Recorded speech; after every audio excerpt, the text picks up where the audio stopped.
Hello YouTube, Wobble Rocket here with a tutorial for Enigmatica 2 Expert Mode.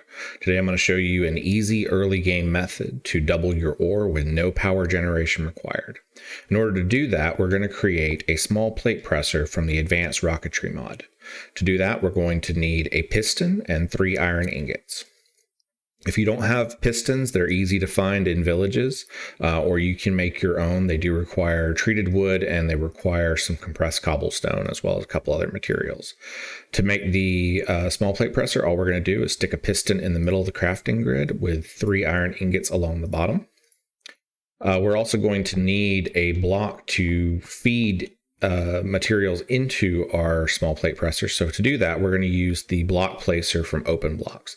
There are a couple of varieties of block placer in the mod pack. The one from Open Blocks requires the least amount of materials, although all of them pretty much function the same.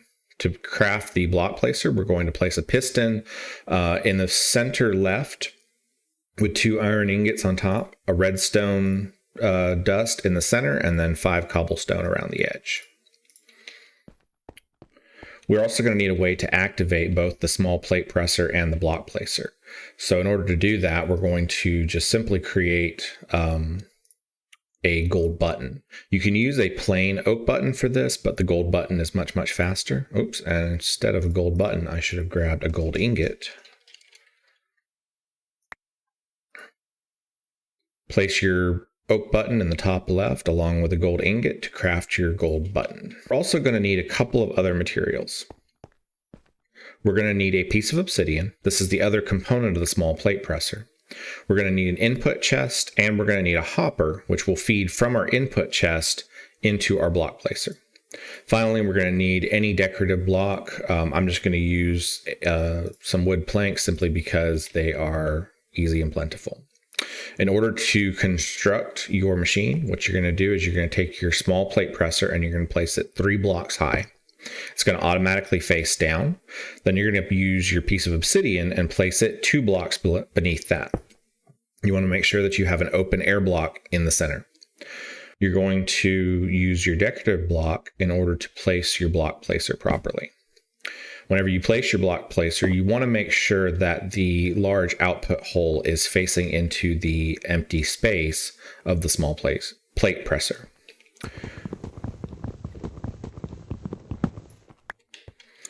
We're going to place our input chest above and to the left of our block placer, and then we're going to use our hopper to feed directly into the block placer. Finally, we're going to place our decorative block with our button on it, and the machine is complete. Grab some ore out of this chest and I'll show you how it works.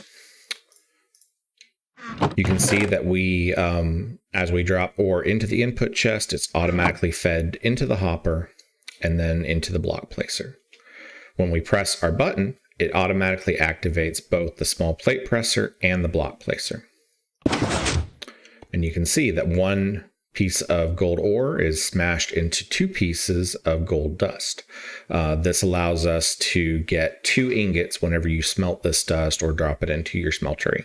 The benefit of using the gold button over the oak button is the speed. The gold button from Quark activates as quick as you can click it, and in fact you can just hold down your right click button and it will move it auto fire.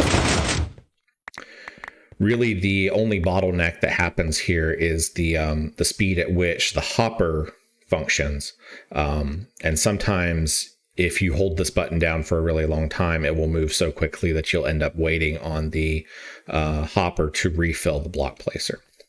Now, there are a couple of upgrades that we can make to this system to make it more automatic so that you don't have to stand here and hold down the button and manually collect the dust yourself. In order to do that, what we're going to do is we're going to need a redstone clock, which you can make using skystone block, a couple of advanced redstone torches, and a resonating redstone crystal. The skystone block is easy to get. It's simply made by smelting skystone, which you can collect from the large meteors that you'll find scattered throughout the landscape. You'll also need to make a couple of advanced redstone torches, which is just made with an iron ingot, a couple pieces of redstone, and a stick. And the resonating redstone crystal can be found randomly whenever you are mining redstone. We're also going to need an item collector from Random Things. This is easily constructed with an ender pearl, a hopper, and 3 pieces of obsidian. I'll talk more about this block later. To automate this system, what we're going to do is remove the decorative block and the gold button, and we're going to replace it with a redstone clock. This will send a redstone tick to both the small plate presser and the block placer. We're also going to place the item collector on top of an output chest. In this case, I'm just using an iron chest, but you can use just about anything. You can see that when we place our ore in there, it automatically places, smashes, and collects all of the output. The only downside to this is that it does have the automatic piston noise, which can get a little annoying. There are 2 ways that you can deal with this. One, you can place a lever on the block and turn it off manually. But my favorite way to do it is to create a super sound muffler, which is done simply by using a note block and 3 pieces of wool. Place down your sound muffler, and then you can see that it automatically cuts out the piston sound from the small plate presser. This will muffle all sounds in the area. However, there are some techniques that you can use. You can whitelist certain sounds, blacklist certain sounds, or you can modify the range of the super sound muffler. And that is the completed system. This method of ore doubling doesn't require any power generation whatsoever. The only downsides to the system are the noise that comes from the redstone clock, which you can, like I said, you can mitigate with the super sound muffler.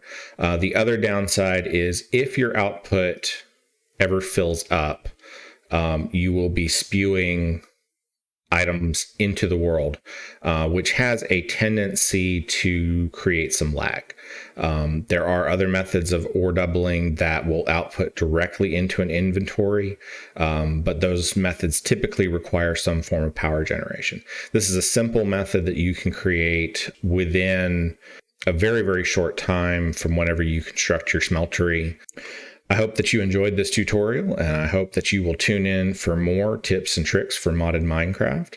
My name is Wobble Rocket. I hope that you will hit like and subscribe on this video, and I will see you again soon.